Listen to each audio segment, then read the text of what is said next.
freedom. Are we ready, Craig Kelly?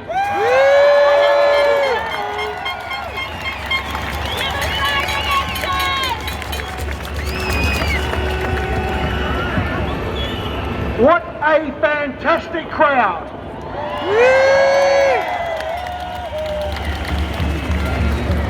For over 45 years, I've been coming to Melbourne. It's a city I love. It's a city of great people, great culture, great traditions. But it has broken my heart to see how this great city and this great state has descended into totalitarian hell. I never thought that I would see scenes that I have, that are etched into my memory. A young mother being arrested and handcuffed in her own home. And her crime was to post a protest against Daniel Andrews on Facebook. I never thought that I would see a scene in my country where the police opened fire with rubber bullets.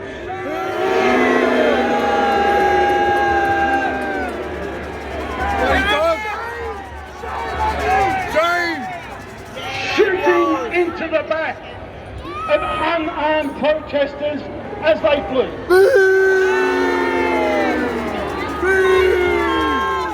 Maggots!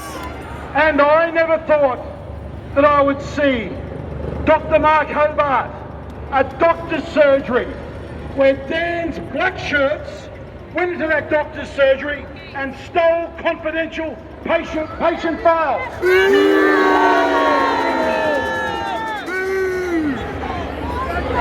But what has disturbed me the most is how the political class, both Labor and Liberal, have refused to call this out.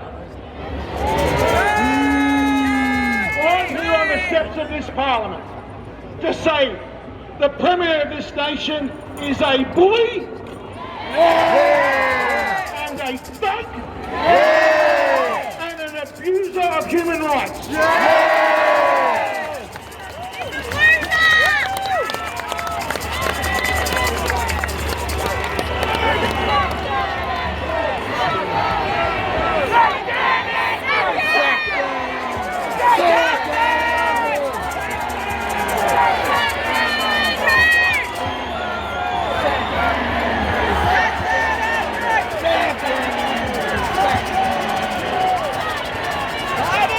Because when the tools of trade that Andrews used, extortion, coercion and blackmail to force citizens to undergo a medical intervention against their free will, that is an abuse of human rights.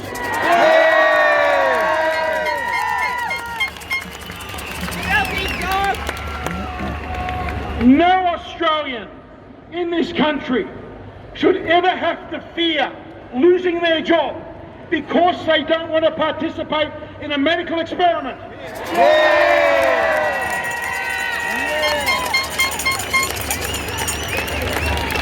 And I'll tell you what, we should not only criticise Dan Andrews, the Prime Minister of this country,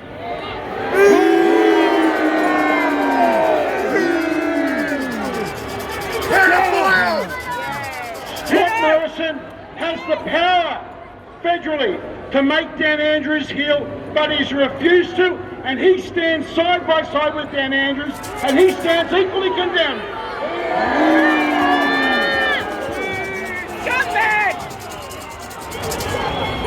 Now, as Australians, we inherit as our birthright, as do those that come from across the seas that take the pledge to be Australians. Part of that birthright that we have are our basic fundamental freedoms. They are not there for politicians to take away. And those freedoms that we enjoy, that I've enjoyed all my life, they didn't come for free. They came through the blood, and the sacrifice of our forefathers that fought at places like Gallipoli and Beersheba, and Dakota and Milne Bay and Kapiong and Longtan and so many other places. They are the people that have given us our freedom. And if you live in a society where you only get your freedoms as some sort of reward for obedience, you don't live in a free society, you live in a prison.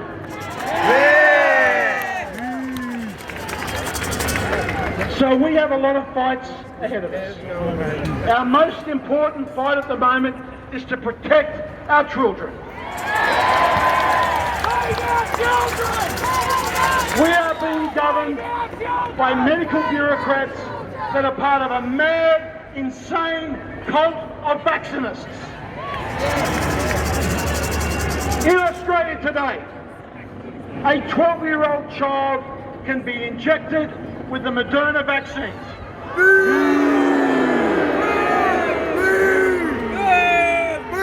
But in the USA, the medical regulators in the USA won't approve Moderna for 12-year-old children, but they inject it here into Australian kids. It is the same in France. You cannot inject a 12-year-old kid with Moderna.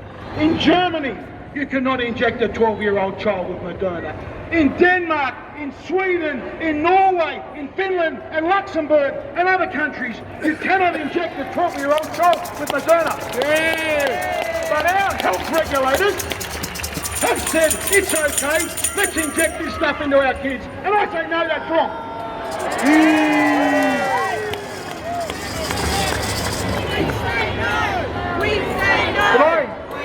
But I want to leave you today with a message of hope.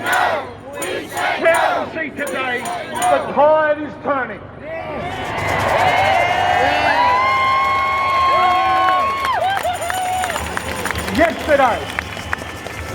Yesterday, the government senator, Alex Antic from South Australia, told the Prime Minister, I will not vote for any of your legislation until you ban vaccine passports.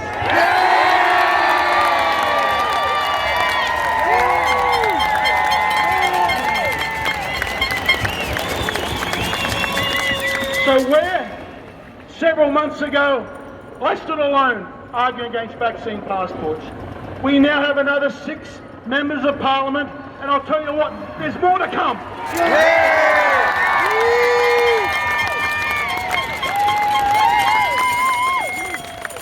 And the other piece of good news and hope that we have a federal election around the corner.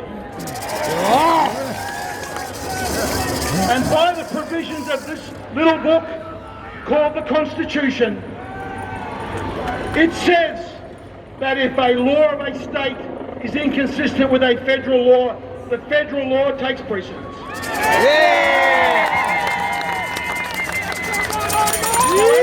At this next election, as the United Australia Party, we're going to run candidates in all 151 seats. We are coming after the Labor and the Liberal parties because you cannot trust them. And after that next election, we will put legislation through that federal parliament that will bring Daniel Andrews to his knees.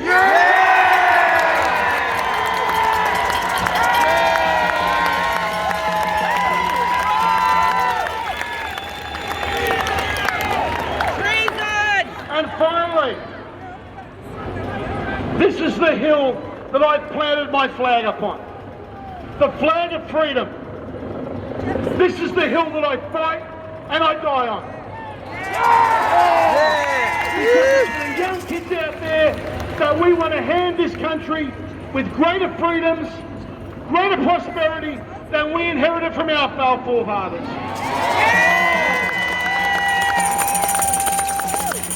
The freedoms that we've enjoyed, we have to protect them, nourish them, and hand them on to the next generation to do the same.